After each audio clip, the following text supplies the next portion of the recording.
Si tu m'as donné ta vie, je te donne la mienne. Dans le froid de la nuit, mon cœur t'appartient. Et quand la tristesse arrive, je sais tu es là, toujours près de moi. Bon jeudi, bienvenue à votre émission La Victoire de l'amour. J'espère que vous allez bien aujourd'hui, qu'on se prépare à vivre une très, très belle journée. Et comme on le fait tous les jeudis, on rejoint notre ami le plus jeune de l'équipe de La Victoire de l'amour, Pierre-Luc Bordelot.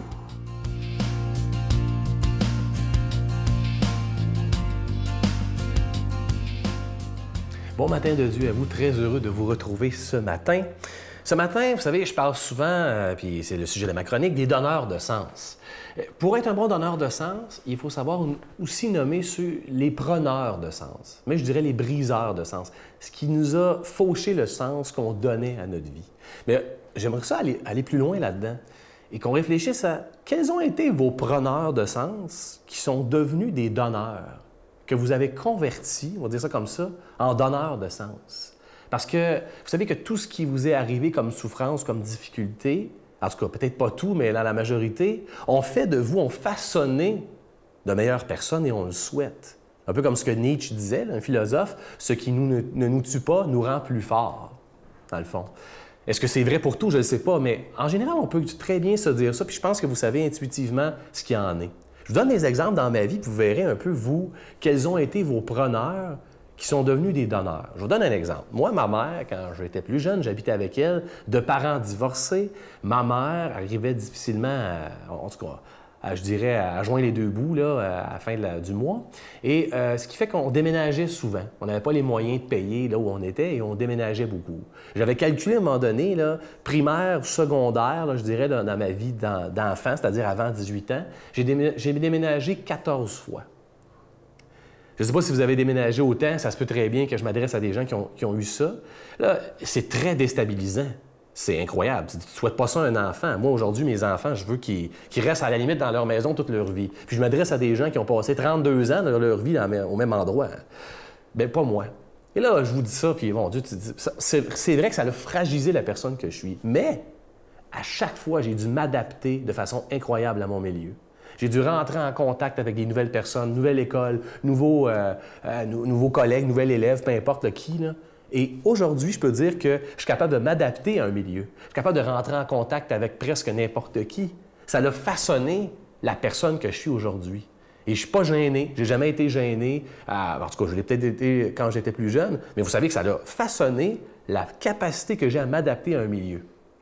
Un autre élément, c'est une séparation que j'ai déjà vécue avec une fille. Quand j'étais avec elle, je croyais que c'était pour être la bonne et je projetais sur elle mon idéal de ce que ce serait une relation amoureuse en oubliant la personne qu'elle était. Peut-être des gens qui vont se reconnaître.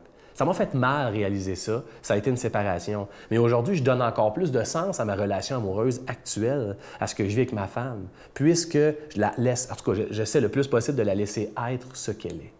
Quels sont les preneurs devenus donneur dans votre vie? Qu'est-ce qui vous est arrivé qui a fait de vous une meilleure personne pour qu'aujourd'hui, vous puissiez dire, grâce à ça, je suis un donneur de sens?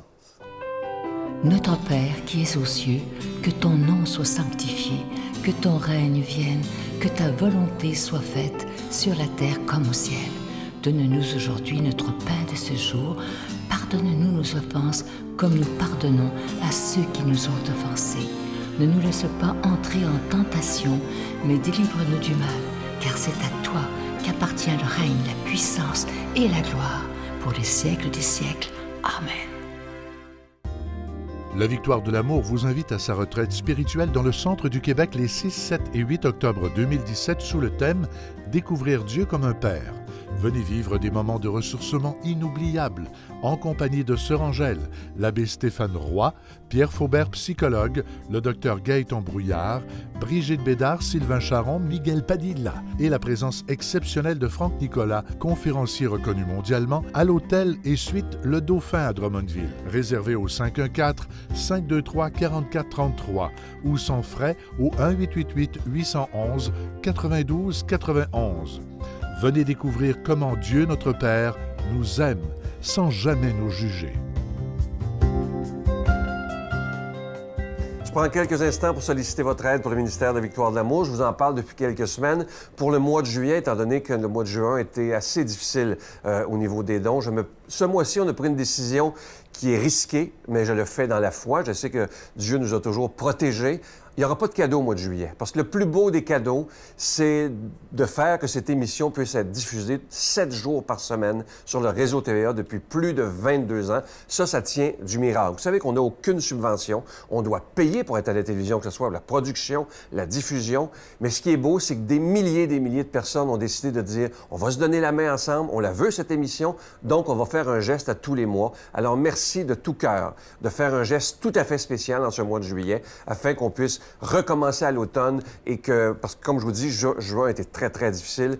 Mais moi, je remets ça dans les mains de Dieu. Je sais qu'il est le maître de l'impossible et il vous suggérera ce que vous avez à faire pour aider le ministère de la Victoire de l'amour. Je vous donne l'adresse, la Victoire de l'amour, casier postal 120, succursale Boucherville à Boucherville, le J4B 5E6, je vous la redonne, la Victoire de l'amour, casier postal 120, succursale Boucherville à Boucherville, le J4B 5E6. Également par téléphone, par carte de crédit, du lundi au vendredi, dans le 514-523-4433, 523-4433, ou sans frais, le 1-888-811-9291, 1-888-811-9291 et aussi sur notre site Internet, le www.lavictoiredelamour.org. Merci de tout cœur de votre don spécial en ce mois de juillet et merci de votre prière. Merci de donner des mains à la Providence.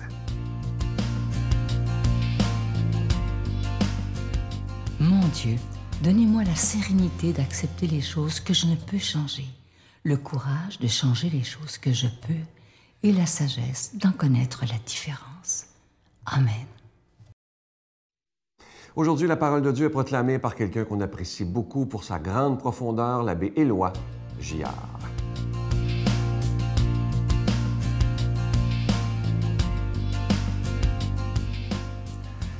Bon matin, chers amis, en ce 20 juillet, plein temps des vacances.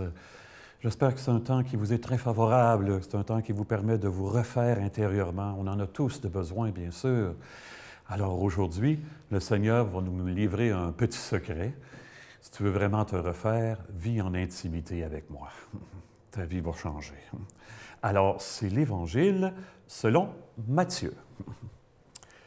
Jésus disait, « Venez à moi, vous tous et toutes qui peinez sous le poids du fardeau, et moi, je vous procurerai le repos. Prenez sur vous mon joug, devenez mes disciples, car je suis doux et humble de cœur, et vous trouverez le repos pour votre âme. Oui, mon joug est facile à porter, et mon fardeau léger. » Facile à porter, le joug de Jésus? Allons voir. Je me souviens, moi, vous savez, l'été, j'aime beaucoup accueillir les gens le dimanche à la messe. J'aime accueillir les gens sur le perron de l'église. Ça fait vivant, les grandes portes sont ouvertes. J'aime beaucoup ça, ça a l'air accueillant, ça fait vie. Et puis, je me souviens, il y a quelques années, je jasais avec 2 hommes, et puis il y en avait un qui s'en venait dans l'allée centrale vers nous, puis ils se connaissaient très bien, tous les 3. Puis, je dis, pour taquiner celui qui s'en venait, je dis aux 2 autres, « Il est-tu catholique, lui, là? » Puis il avait bien compris, c'est ce que je voulais. Il arrive à côté de moi. Il y a bien 2 ou 3 affaires que je ne suis pas sûr, vous savez. Alors, le fardeau de Jésus, pas si simple, hein? Je vous lis un commentaire d'un écrivain anglais, Francis Spufford, sur ce que Jésus nous propose. Il dit ceci, vous allez voir, le christianisme a des exigences franchement impossible. Il faudrait distribuer ses biens, ne pas se défendre, aimer les étrangers autant que sa famille, agir comme si demain n'existait pas. Non, vraiment, ce programme n'est pas envisageable. Un fardeau léger, ah bon? Eh bien, à l'époque de Jésus, c'est sûr, vous savez, la religion était devenue extrêmement élaborée, toutes les prescriptions de la religion, et il y avait seulement les gens qui étaient en position dominante et qui avaient du temps et qui ne crevaient pas de faim, comme la majorité des personnes, qui pouvaient finalement affronter toutes ces exigences-là dans la religion juive. Les petits ne pouvaient pas le faire et on les méprisait. Alors c'est à eux que Jésus s'adresse, toutes ces personnes, quelles qu'elles soient, qui sont écrasées par la vie, par la religion. Jésus leur dit, « Venez à moi, changez de fardeau. » En quelque part, prenez mon joug, devenez mes disciples, préparez-vous à, en quelque part, préparez-vous à vivre l'amour plus fort que tout. L'amour qui est plus fort que la peur. Certaines personnes font de cet amour une expérience tellement profonde, tellement grande, là, que ça les change. Elles donnent l'impression, le témoignage qu'elles vont donner, c'est qu'elles sont comme ressuscitées.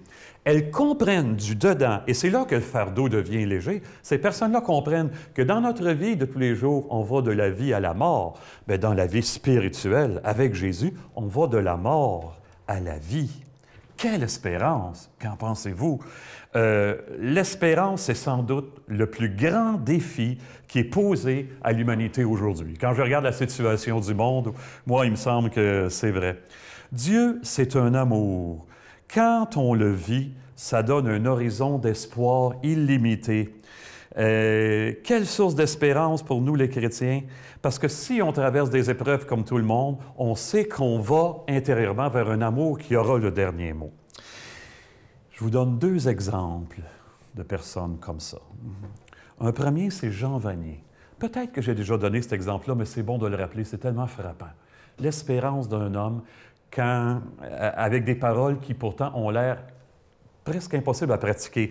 Ne pas tendre l'autre joue. Francis Schaeffer, il disait tantôt, hein, il faudrait ne pas se défendre. Il dit, c'est impossible à envisager ça. Jean Vanier était avec ses communautés à Trolly, au nord de Paris. Il y avait une petite fête paroissiale, puis il y avait beaucoup de communautés de l'Arche avec des personnes handicapées. Puis à un moment donné, il y avait un défilé, puis il y a 2-3 personnes handicapées qui ont un peu entravé les choses.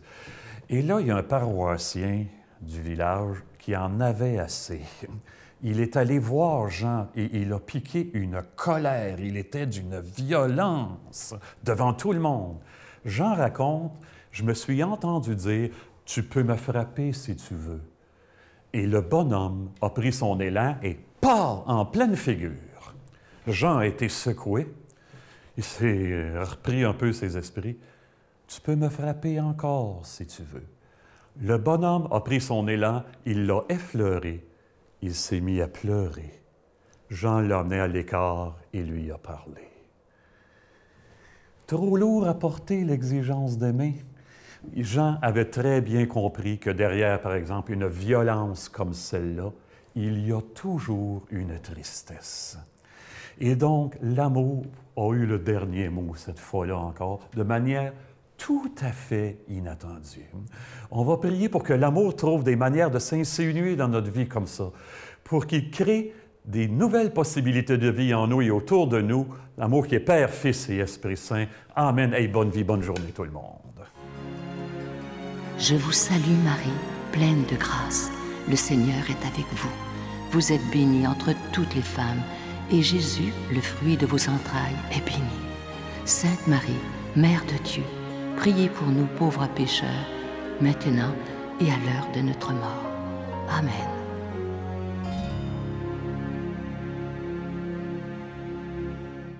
Je vous laisse avec une très belle pensée qui dit ceci, et c'est tellement vrai. Personne ne naît en haïssant une autre personne à cause de la couleur de sa peau, de son passé ou de sa religion. Et ça, c'est tellement vrai. Hein? Lorsqu'un petit bébé vient au monde, il juge personne. C'est en grandissant, malheureusement, que l'être humain se transforme. Mais si on apprenait tous à respecter l'autre tel qu'il est, peu importe, comme je vous dis, sa religion, sa couleur de peau, peu importe sa différence, ça ne nous regarde pas. Ça se passe entre Dieu et la personne. Et lorsqu'on apprend à aimer l'autre avec sa différence, ça nous apprend énormément aussi à nous-mêmes. Je vous souhaite une belle journée et je vous attends demain. Bye. Moi, je crois que chaque être humain est fondamentalement bon. C'est juste qu'il y en a une gang qui ne le savent pas encore. Ouais. Mais on est bon. Très à contre-courant ce que tu dis, mais c'est magnifique. Mais on est tous bons. On est tous très, très bons à l'intérieur de nous-mêmes. C'est la fondation de notre âme. On est des bonnes personnes. Alors, ça te prend juste de temps en temps des modèles, des encouragements ou des claques d'en face pour t'éveiller.